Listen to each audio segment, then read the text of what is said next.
What's up, guys? Before we get started, I want to give a big shout out to Ubisoft for... It is actually pronounced Ubisoft. Ah, the French. Well, I'm learning new stuff already. Big shout out to Ubisoft for sponsoring this video. They let me play around with a work-in-progress build of Immortals Fenyx Rising for a few hours. Link in the description if you want to check it out. I saw a reveal for this game last year and it piqued my curiosity. It didn't look like any other Ubisoft games. I thought the art style was cool and it's about the gods of Olympus. I'm a simple man. I see Greek gods, I take a second look. I also like new IPs. It's fun jumping into a brand new world not knowing what to expect. It's interesting, and it's something you can't get from sequels or remakes in existing franchises. But, of course, that also means you don't know what to expect. Like this island that I saw. I thought it looked kinda cool, it caught my eye for some reason. So I fly over to it, go inside of a portal, stick a cool superhero landing, and oh my god, it's a pinball dungeon. Holy shit, it's pinball. This is the most ridiculous thing I'm gonna say, but this feels like it has the physics of a giant stone pinball table. It's not bad. Oh my god, they got multi-ball. Damn it. You know what? Turns out this thing was a piece of cake. It mocks me. The table mocks me. This isn't your typical Greek mythology game in many ways. Here, you're actually saving the gods of Olympus, and they actually help you out sometimes. Zeus and Prometheus narrate the game, and it's very meta. Cue title. Ubisoft Quebec presents the video game formerly known as Gods and Monsters. This game is from the guys that made Assassin's Creed Odyssey, but it doesn't really play anything like Assassin's Creed Odyssey. I don't really think this plays like any recent Ubisoft games, actually. It's an over-the-top, stylized hack-and-slash Metroidvania-style game with a painted art style, which is actually pretty cool. It's kind of hard to see with YouTube's compression, but some of these textures actually have a lot of detail. The open world is comprised of 7 regions, each region being inspired by a Greek god, with the environment being built around the mythology of that god. And when you start the game, you can create your own character, and you have freedom in which region you decide to go to, what quests you decide to do. In my play session, I only got to explore one of the 7 regions. They dropped me in the Forge Lands, which was inspired by Hephaestus, and they gave me a character that was around mid-game in terms of power and abilities. I explored as much as I could, I went to a bunch of dungeons, tried to solve some puzzles, and I'm going to show some pure gameplay in a second, some combat, some stuff like that, but first I'm going to give some context. I'm not going to be showing off much of the story in this video. I didn't really have a chance to play much of the story. I was kind of busy, you know, saving the gods. Long story short, Typhon the God Destroyer has separated the veil between humanity and Tartarus. It's Fenyx's quest to defeat him. Along the way, Fenyx will meet various gods like Aphrodite, Hermes, Athena, and collect various weapons and artifacts of myth and legend, like the Sword of Achilles, the Axe of Atalanta, the Wings of Daedalus, and the Boots of Hermes. Which brings us to combat. I'm a big fan of hack-and-slash combat. I would have loved to have had a little more time with this game so I could really get used to its gameplay systems, but you have a ranged weapon with your bow, you have a lighter weapon like the Sword of Achilles, and a heavier weapon like the Axe of Atalanta. There's a parry system, of course there's a dodging system, and there's also a perfect parry and perfect dodge. There's a fair amount of mobility in the combat, especially since you have the Boots of Hermes and the Wings of Daedalus, and it's good to remember to use them, especially if you're in a battle against a mythical beast like Cerberus or this giant Cyclops who handed me my ass on a silver platter. And then you got your godly powers. You can turn the air into knives. I think that one's my favorite, but I also really like your flaming bird sidekick. He'll attack whoever you tell him to and create some stamina orbs in the process. You can also lift and throw boulders. That's only a couple of the powers. And of course, you got a bunch of skills that you can invest in. These affect your weapons. It can improve traversal like flying, swimming, climbing. But getting back to the open world, not everything you're gonna find in the open world is evil. Sometimes you'll encounter factions that are actually on your side and you can help them out, or they'll help you out. Sometimes it'll just be 2 bad mobs fighting each other. And then you got Tartarus, the underworld leaking through. And this affects the open world, which I found kinda neat. You got the forces of the underworld, but you also have normal mobs going about their business. Many of these mobs won't attack you unless provoked. Flashback. Hey, a bear. Dare I? I dare. Well, we're off to a very good start.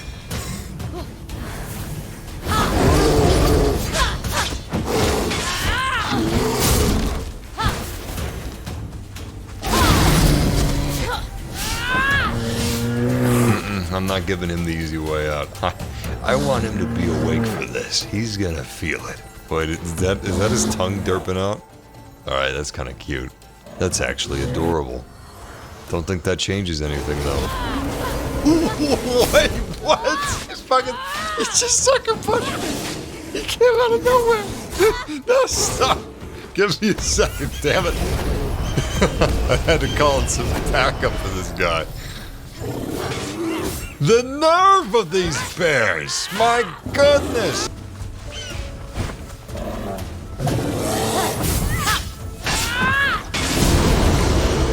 Look, it's a bear plane. Within regions under Typhon's control, there's also these danger zones. It was the gods who broke this world. I am the one to remain here. It's unclear to me if Kenny Loggins can attack you in them, but Wraiths can definitely attack you in them. What? Wait, what? Hey, stop that. Stop it. Stop it! So you've got dynamic stuff like that happening around the map, but there's also this Metroidvania type stuff that I found around the open world. You've got puzzles, you got dungeons, you got pinball dungeons, there's roaming bosses, platforming, and also these challenges that'll sometimes test your skills with a bow or the wings of Daedalus in what's basically a race. But I gotta say, some of the puzzles I encountered were pretty easy. Uh-huh. And what is this? Okay. Oh. Aha. Yeah. No, I get it. I approached that all wrong. Let's try this again. All right. I think if I just kind of delicately just nudge it. I don't know what I expected. Oh, okay. I get it. I get it. All right. Was I born stupid or do I have to take classes? On the other hand, some of the puzzles are just straight up God tier. Like, you gotta be born in someplace not America to figure these Harvard things out.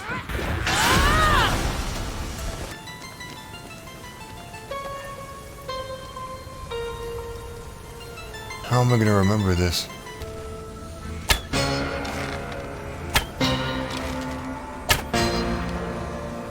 Hey, my parents were right. I am special. Of course, that was the tutorial liar. The real liar would probably kick my memory's butt, unless I did it immediately. A strange coin, bearing Charon's mark. Typhon stole those too? Charon was saving up for a bridge! They're very playful with the references to ancient Greece. It's fun. I gotta be honest, I love painted style graphics like this. Not only is it kind of timeless, but it allows for really fun, stylish animations and attacks. You don't see this art direction that often in AAA open world games, so when you do see it, it's like a breath of fresh air from, like, the wilderness or something. Nah, that's a little wordy. Art styles like this are like a...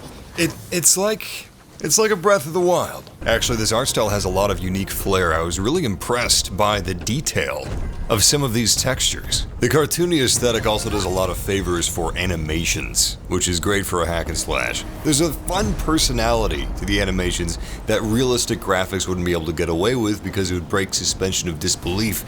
But graphics like this, it's just about the fun. It's about the style points. Anyway, speaking of style points, we're gonna end this video with a Cyclops hunt. These Cyclopses should have paid the protection money! First you open up with a blitz, but that's just a distraction. It's a distraction from your secret weapon, Firebird! Go!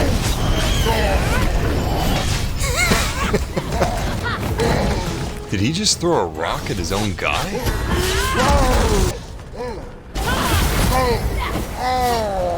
How did that not inflict permanent injuries?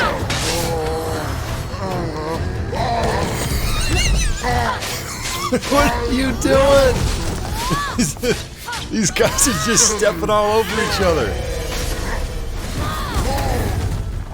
These guys, they may not be the best warriors, but there's something about them. There's a little bit of spunk in there. They're like big Craigs. I just want to team up. You know what? Hold on. Here, buddy. Here's one on me. Come on. But that doesn't mean I'm gonna go easy on you. I respect you too much.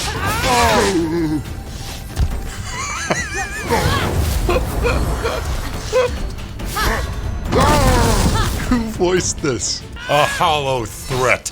I'm the swift arm of justice, and she's got a bee in her bonnet, buddy. You know what? I'm gonna let you have this one. Psych! Can't let you have them all, Craig. All right. Oh, he's getting mad. Okay, maybe it's time for me to take this seriously. Let's do some special moves on him. Damn it. Stupid brain. My stupid brain keeps fighting the control scheme. Alright. There we go!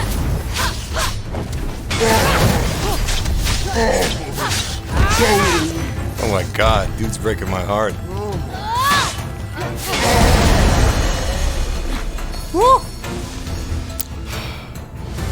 I miss him. This game definitely turned out different than I thought it was going to be, and I gotta say, it's pretty charming. It's kind of fun having the gods of Olympus as not despicable beings. Thanks again to Ubisoft for sponsoring this video and letting me play the game early. Let me know in the comments what you think about this take on the gods of Olympus. Until next time, game massively.